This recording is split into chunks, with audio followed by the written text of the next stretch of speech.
Hello दोस्तों, तो कैसे हैं आप लोग। आई होप आप लोग अच्छे होंगे और आप लोग का प्रिपरेशन अच्छे से चल रहे होंगे। तो मैं आज के इस वीडियो में बताने वाला हूं कि अगर आपके मॉक टेस्ट में मार्क्स नहीं बढ़ रहे हैं तो आप लोग को क्या करना चाहिए।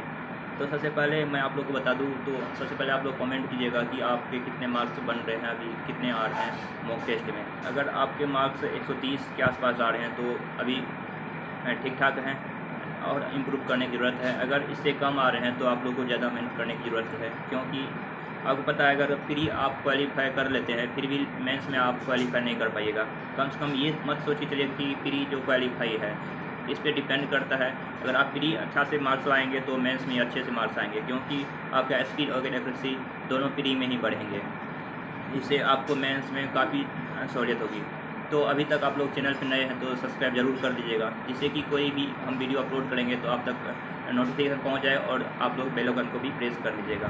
तो मैं इम्प्रूव की बात कर रहा था, मॉक टेस्ट कैसे लगाना है। तो आपको क्या करना है, डेली जैसे अगर मॉर्निंग में अगर आप चाहते हैं कंफर्टेबल है तो मॉर्निंग में टेस्ट लगा सकते हैं, अन्यथा आप इवनिंग के टाइम में या 12-1 बजे के टाइम में आफ्टरनून, ठीक है, उस टाइम में आप एक मॉक लगा सकते हैं। तो कोई भी प्रीवियस ईयर नहीं लगाना है, कोई भी मॉक टेस्ट जनरल लगाना है, जैसे टेस्ट बुक पे दिया गया है, बहुत सारे टेस्ट है। आपको मॉक टेस्ट लगा के उसमें देखना है कि कितने मार्क्स आपके बन रहे हैं।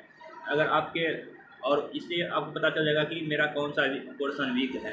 तो आपको क्या करना है, इस वीक पोर्शन को आपको कॉपी में नोट डाउन कर लीजिएगा, ठीक ना। कॉपी में जब अच्छे से आप नोट डाउन कर लीजिएगा तो आपको उस एरिया का डेली पता चल जाएगा कि मेरा वीकनेस वहीं पे है। तो आप उसको पहले उसी टाइम जस्ट मॉक के बाद आपको उसको कंप्लीट करना है, चाहे जितना दिन लग जाए उसको कंप्लीट करने में। और मान लीजिए मैथ का, चाहे मैथ में अगर कोई पोर्शन है ऐसा कि हाँ आपको लग रहा है कि एडवांस मैथ है तो उसमें कोई दिक्कत आ रहा है, जैसे मेंसुरेशन हो गया चाहे टिर्गो हो गया, इसमें अगर कोई आपको दिक्कत आ रहा है तो आप उस पर फोकस कीजिएगा। आपको क्या करना है, उस पर प्रीवियस ईयर का क्वेश्चन लगाना है, कुछ इंपॉर्टेंट फार्मूला होते हैं उनको भी देखते हुए आपको क्वेश्चन लगाना है। तो आपके एडवांस में बहुत ज़्यादा स्टूडेंट का प्रॉब्लम रहता है, ठीक है, इससे आपका एडवांस मैथ भी क्लियर होते जाएंगे। तो मैथ, ठीक है, तो मैथ का ये बात हो गया।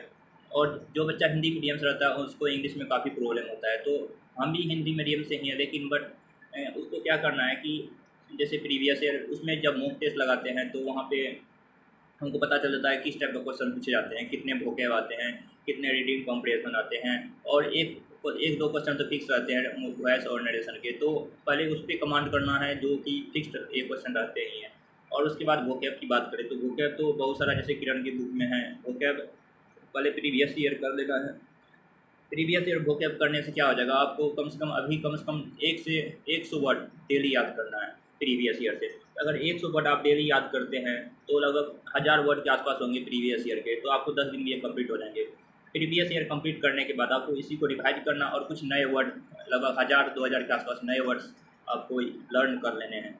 एग्ज़ाम तक में अगर इतने याद हो जाते हैं तो आपके मेरे ख्याल से प्री के एग्ज़ाम देते टाइम आपके मार्क्स लगभग में 150 के आसपास आने लगेंगे, अगर ऐसा आप करते हैं तो। और जहाँ तक जीके की बात है, जीके में मेनली स्टूडेंट क्या करता है, करेंट को इग्नोर कर देता है, जो कि वहाँ से बहुत सारे बच्चे 8 क्वेश्चन पूछते हैं, 8 से 10 क्वेश्चन पूछते हैं। अगर आप करेंट को इग्नोर कर देते हैं तो 25 में से 8 हम माइनस करते हैं, लगभग 17 क्वेश्चन पे ही आप अटैम्प्ट कर पाते हैं। इसी कारण से बच्चे कितने 15 से 20 मार्क्स ही आते हैं। तो आपको ऐसा नहीं करना है, करेंट पे फोकस करना है। डेली आप आधा घंटा आपको करेंट पे देना है।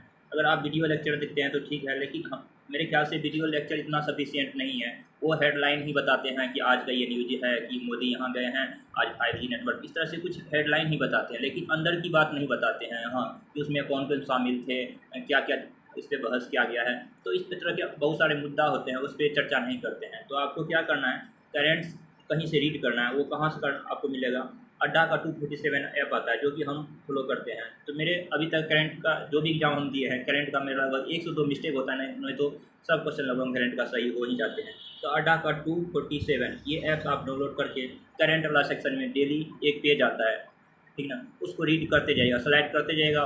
तो आपको ये जैसे आज का जो भी टॉपिक है, डे और इम्पोर्टेंट डे और थीम भी आता है लगभग में। उसके बाद जो भी मुद्दा रहता है उस पर चर्चा किया जाता है। तो आप इस तरह से करंट को फोकस करते हुए, साथ में उसमें खासियत क्या है कि जैसे हम बात करते हैं जैसे रूस और क्या बोलते हैं, रूस का मुद्दा रहता है तो उसके बाद में उसके जैसे यूक्रेन से जो लड़ाई होती है तो उसके बारे में दिया रहता है। और 4 वो अभी फ़िलहाल में जैसे कि उसके राज्य को अपने अंदर कर लिया है, अपने कंट्रोल में कर लिया है रूस ने, तो उसके बारे में पूरा डिटेल्स रहता है कि हाँ वो कौन कौन से राज्य है। तो इस तरह से आपको मुद्दा, इस तरह का करंट अफेयर्स आपको डायरेक्ट कहीं वीडियो में नहीं मिलेंगे वीडियो देखने से नहीं मिलेंगे, आपको वहीं पढ़ने से ही मिलेंगे। तो इस तरह से आप अगर पढ़ लेते हैं तो आपके करंट में मेरे ख्याल से सब क्वेश्चन सही होने के साथ में आपका क्या होगा, एस्थेटिक भी इंप्रूव होगा। काहे कि यूक्रेन के जैसे राजनीति पूछ देता है कीव है, तो ये सब करंट का टॉपिक नहीं है, सब एस्थेटिक का टॉपिक है। ये तरह के करने से आपको क्या हो जाएगा कि करंट अपने आप में डेवलप हो जाएगा। आपको लास्ट का 6 मंथ का अगर आप करंट कर लेते हैं तो मेरे ख्याल से सफिशियंट है, और इसी से क्वेश्चन लगभग ज़्यादातर पूछे जाएंगे। अगर 1-2 क्वेश्चन पहले का आते हैं तो कोई दिक्कत नहीं, उसको इग्नोर करके चलना है, अगर बनता है तो ठीक है बना लेना है। उसके बाद तो ये करंट का हो गया। तो अगर आप 8 में से अगर 6 सिक्योर कर लेते हैं, मेरे ख्याल से 12 मार्क्स आपको करंट से आ जाएंगे। और बाकी आ जाता है इधर 17 क्वेश्चन जीके में। ऐसा पोर्सन है आपको सिर्फ एस्थेटिक, अगर लुसेंट अगर कोई बुक आपके पास है तो एस्थेटिक उसका पोर्सन, जैसे कि हम इससे पहले पहला वीडियो में बताए थे कि एस्थेटिक किस तरह से करना है, और वो कर लेते हैं आपको तो उसमें काफ़ी सफिशिएंट होगा।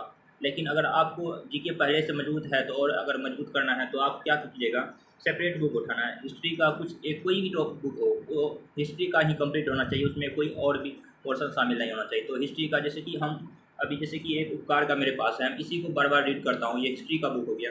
इसी तरह से मेरे पास ज्योग्राफी का है, तो एक एक सेपरेट बुक याद करना है, जैसे कि उससे में क्या हो जाएगा कि अगर मेंस में हमको अंदर से क्वेश्चन पूछेगा हिस्ट्री में ऊपर, जैसे कि हड़प्पा सभ्यता कहाँ, इस तरह से अगर छोटा छोटा क्वेश्चन पूछेगा तो हम बना लेते हैं। लेकिन उसके अंदर में जाके पूछते हैं कि हाँ यहाँ पे किस जगह पे ये खोजा गया था, यहाँ उस समय क्या क्या मिला था, इस तरह का अगर कोई क्वेश्चन आता है तो आप फंस जाइएगा। तो लुसेंट में इतना डिटेल्स में नहीं दिया जाता, लेकिन वो क्या रहता है एस्थेटिक के रूप में चर्चा किया जाता है। तो आपको मेंस के में क्या करना है, तो आपको सेपरेट बुक स्टडी करना है। जैसे कि जीके का हम इग्नोर नहीं कर सकता है कि मैथ और इंग्लिश और क्या बोलते हैं रीजनिंग, इसमें मेंस के टाइम में मेरे ख्याल से सभी स्टूडेंट के अच्छे खासे मार्क्स आ जाते हैं।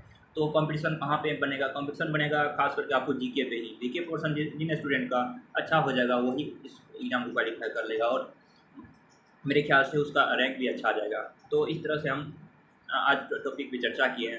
तो आई होप आप लोग को काफ़ी कुछ समझ में आ गया होगा। और रीडिंग का मैं तो बता ही देता हूँ क्या करना है। अगर आप जैसे ही मॉक देते हैं, मॉक टेस्ट में आपको रीडिंग में डेली प्रैक्टिस होते हैं, नए नए कुछ इस तरह का पजल आते हैं, कुछ भी आते हैं, ब्लड रिलेशन आते हैं, कैलेंडर आते हैं, जो भी इमेज आते हैं, अल्फ़ाबेट सीरीज आते हैं, कुछ भी सीरीज आते हैं। इस तरह से अगर आपको क्या कीजिए डेली प्रैक्टिस करते हैं तो रीडिंग में कोई ऐसा पोर्सन नहीं आपको लास्ट टाइम तक में बचेगा। तो आपको रीडिंग के लिए कोई अलग से नहीं पढ़ना है, मॉक टेस्ट से ही आपका रीडिंग कंप्लीट हो जाएगा। और अगर आप चाहते हैं कि और इम्प्रूव कर रहे तो आप प्रीवियस ईयर का, तो जैसे 2021 में सीजीएल का एग्जाम हुआ है, तो वो सीजीएल का एग्जाम का जो भी क्वेश्चन है रीजनिंग का हो, मैथ का, वो कंप्लीट कर लीजिएगा। और 20 का 19 का, यानी 3 साल का, 19 का तो पेपर इजी आया था लगभग में, तो 20 और 21 का आप अगर स्ट्रॉन्ग कर लेते हैं तो मेरे ख्याल से रीजनिंग वहाँ से कंप्लीट हो जाएंगे। इस तरह से आप डेली अगर कर लेते हैं 1 महीना लगातार, तो आपके मार्क्स काफ़ी अच्छे मार्क्स बढ़ने लगेंगे। तो आई होप आप लोग को इस वीडियो में काफ़ी कुछ समझ में आया होगा। तो लाइक जरूर कर दीजिएगा चैनल को, साथ में सब्सक्राइब कर दीजिएगा। फिर इसी तरह का अगर कोई आप लोग का टॉपिक है, अगर हाँ लगता है कि इसमें कोई बात करना चाहिए, तो आप लोग कमेंट जरूर कीजिएगा। और अगर ठीक ना, तो इसी तरह से आप लोग के कितने मार्क्स बन रहे हैं तो आप कमेंट में जरूर बताइएगा। देखते हैं कौन स्टूडेंट कितने मार्क्स आ रहे हैं, ठीक है। तो फिर बात करेंगे अगले वीडियो में। तब तक के लिए इस वीडियो को यहीं पे समाप्त करते हैं, फिर मिलेंगे। Thank you for watching this video. Have a nice day.